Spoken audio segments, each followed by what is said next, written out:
Hiya, Martin here. Thank you for joining me once again for this week's turning video. Welcome to a very horrible, damp, cold, miserable late September morning here in Hampshire in the UK. But I'm a happy chappy. I've created another bowl today, which I'll show you in a minute. And before I get going, I need to say a massive, big thank you to Mr. Carl Jacobson over in Oregon, USA, who gave me a shout out over the weekend at the start of his Tequila Sunrise vase. If you haven't seen it, I'll put a link in the description below. But Carl was inspired to get his airbrush out after he saw me turn golden fire at the weekend. Now, today, thank you, Carl, and yes, big hello to anybody that has come across to my channel from Carl. It's great to have you on board, and of course a very warm welcome to all of my existing subscribers too. I hope you are all very well, and a little bit warmer than me, because I am absolutely bitterly cold sat out here. Now, in Turner's Journey last week, I mentioned a number of 1.618 and called it the golden ratio. Well, the golden ratio of 1.618 can be seen all over nature, in natural structures such as seashells and snail shells and stuff like that. And when we discovered it as human beings, or worked it out, we started using that ratio in buildings and stuff like that, such as the Parthenon in Greece, etc., etc. And in fact, the screen you're watching at the moment has a ratio of 16 to 9, which if you divide one into the other is 1.7777 recurring, which of course is very close to the golden ratio. Now, the golden ratio has been used in architecture, mathematics, and also art as well. Leonardo da Vinci used it in many of his pieces, as did Salvador Dali apparently. And I thought, can I possibly turn that into something three-dimensional, like the Greeks did, but not quite as big as the Parthenon, and put it into some wood turning. And so today I turned this piece of bird's eye maple, infilled with copper, and I'm calling this piece Fifi, after the symbol for 1.618, the golden ratio of Phi, which is the 20-something letter of the Greek alphabet. So she has been worked out using 1.618 or multiples thereof to come up with her proportions. Now, apparently 1.618 produces beautifully aesthetic pieces, so it'll be down to you in the comment section to let me know what you think of Fifi, and whether or not you think it is beautiful in the traditional sense, or whether you think it's beautiful or not, or just leave me a comment and see. So the diameter of this piece is 274 millimeters, and all of the other dimensions are all worked out based on multiples of 1.618 from 274 millimeters, of course, which is the diameter. So, without further ado, here is how I turned and worked out Fifi, the bird's eye maple bowl. Thanks for watching. See you at the end.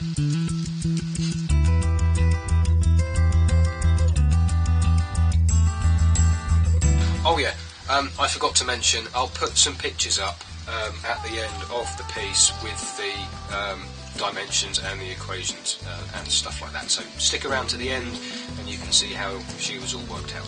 Cheerio!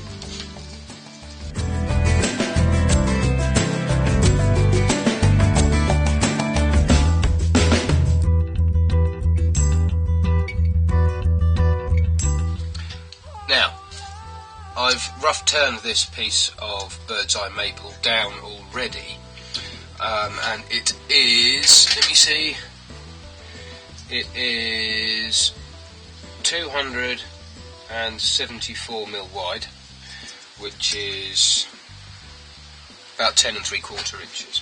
So 274 mil is my starting point for all of these other dimensions. Now I want the foot to be the golden ratio away from 274mm. So if I take 274mm and divide that by 1.618, that gives me 169.34mm for the foot. 169. So we'll call it 169. Now the thing with the golden ratio is that it's an infinite decimal. So it's 1.618 blah blah blah blah blah blah off forever. So you can never create something as perfect as the golden ratio. So we've got 169mm for the foot. So if I do 169 divided by 2, because that will then give me the radius of the foot, that gives me 84.5mm. Let me grab the compass. Work out 84.5. So there's going to be the foot. Check, that's 169. That is exactly 169mm. So that is going to be where the foot of the bowl is going to be. Now, the inside of that is going to be the recess that I'm going to put on to reverse it onto the chuck. So if I then do RE for recess and I divide that by, so 169, which is the diameter of the foot, and if I divide that by 1.618, that gives me 104mm. And if I divide that by 2, that gives me 52.2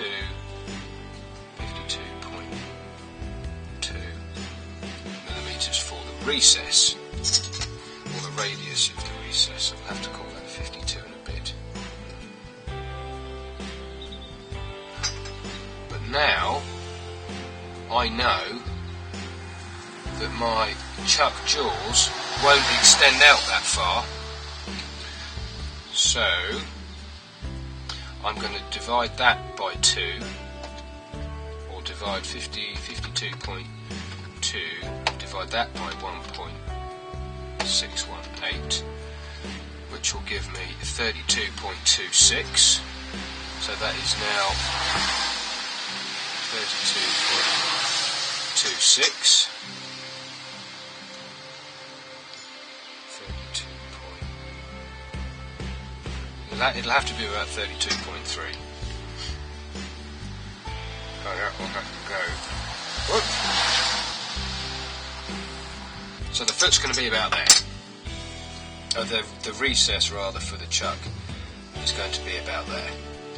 So as you can see, everything is kind of in proportion now, but I'm not sure about this foot. Now obviously with anything arty, it's all a little bit subjective, so you have to kind of use your judgment. But sticking to my guns with this, I'm going to divide 169,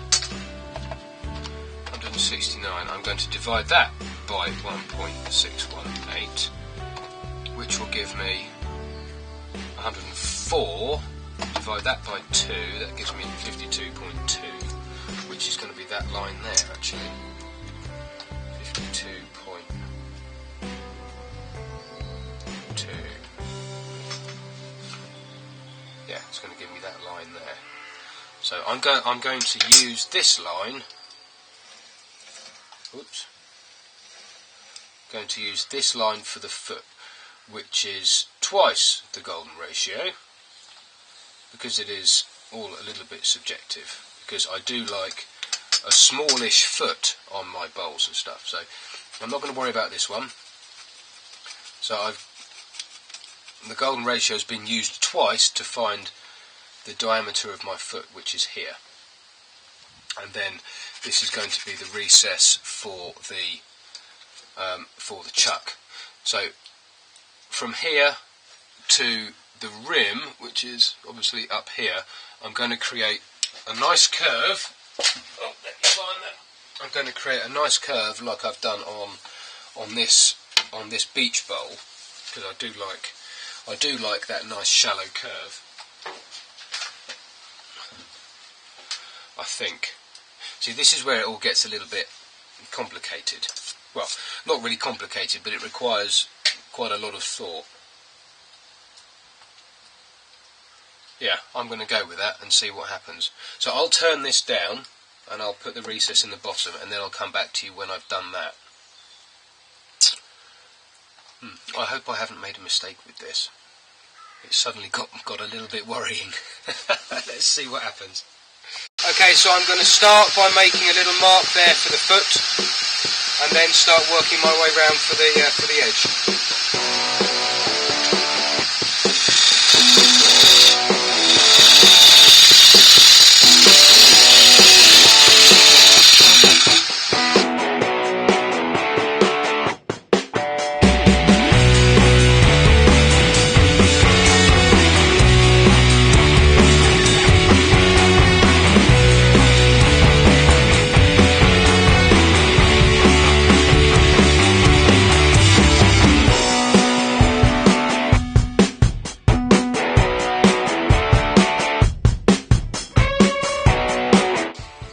So far, it's looking good.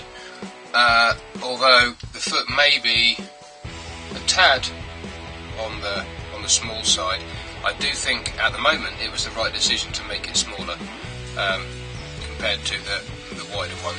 As I'm very much liking this curve that's forming here. I need to take a little bit more of it down in order to meet the top, and then obviously when I turn it over in the chuck, I'll be able to smarten up the edge. So I'll finish this and I'll do the recess, and then I'll come back. Right, there's the basic shape done. I think you can see that okay. Now what I'm going to do next, in my maker's mark here, I'm going to put some copper.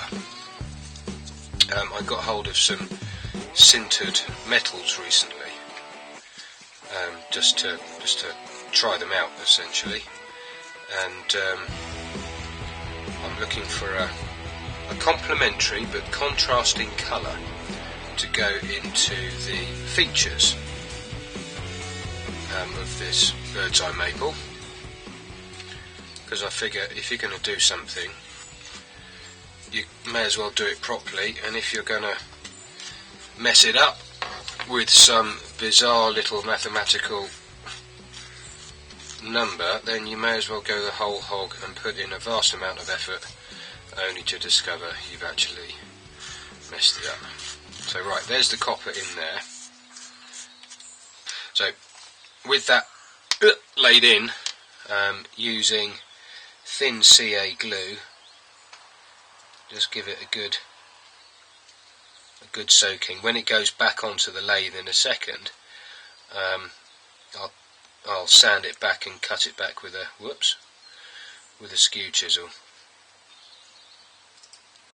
And there we are. I've put my mark in the bottom. I cut it back with a skew chisel, and I've also added some copper over here and in this feature here, and also this big one over here. Now I'm going to sand back and finish the outside of the bowl. I'll sand it down to 400, and then I'll show you how I'm going to finish it. There we are, sanded down to 400 grit. The copper has really come out beautifully. I'm really happy with that. I'm not sure if I've done enough of the copper. I can always come back to it a bit later, but we'll see. As this is only an experiment, I think it'll be okay. Now the next step is to apply a coat of sanding sealer, just a single coat of a cellulose sanding sealer and thinners mix, as recommended by my friend and fellow turner Mike Walt. I've rubbed it back with the 0000 wire wool, and now I'm going to use my own finish called Hampshire Sheen that you apply with a fairly slow lathe, kind of a mid-speed. I'm not going to do the inside of the recess.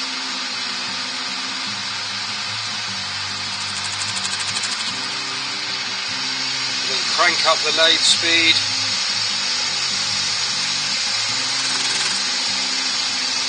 To give it a buff.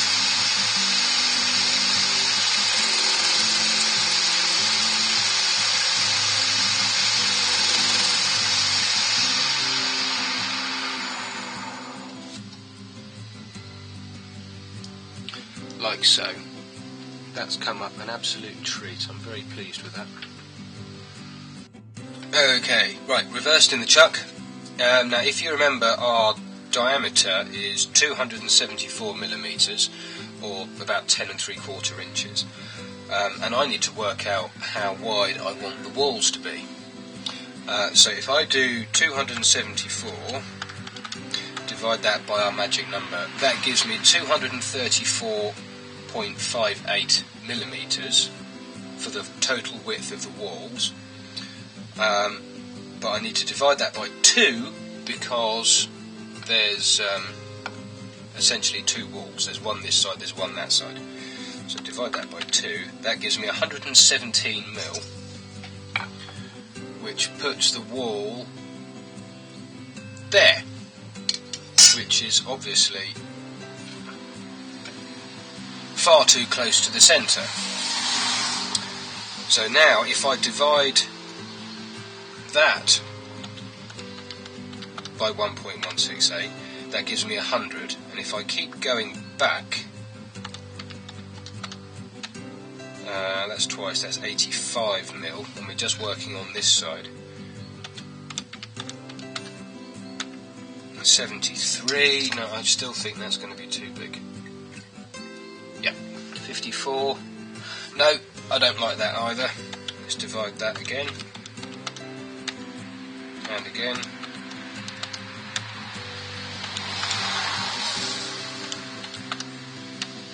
33.8, so call that 34.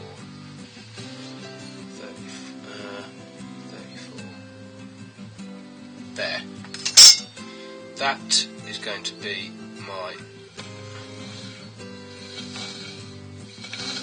the width of the wall, I think.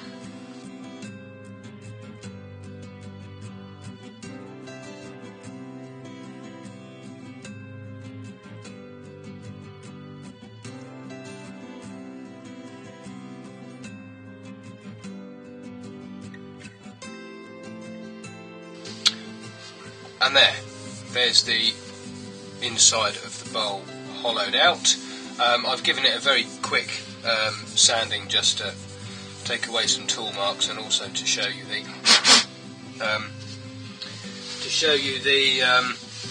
figure on the inside that I need to fill with copper.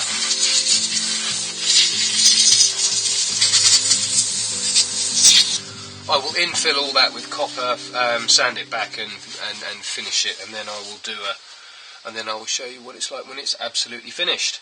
I think I'm going to darken the rim a little bit with just a hint of probably rosewood stain, just a hint, just to darken the rim off a little bit, because there's no centre decoration. Just a little hint of rosewood there, I think, will pull it out rather nicely. Right, so I will see you on the other side. And here we go. Here is the finished piece.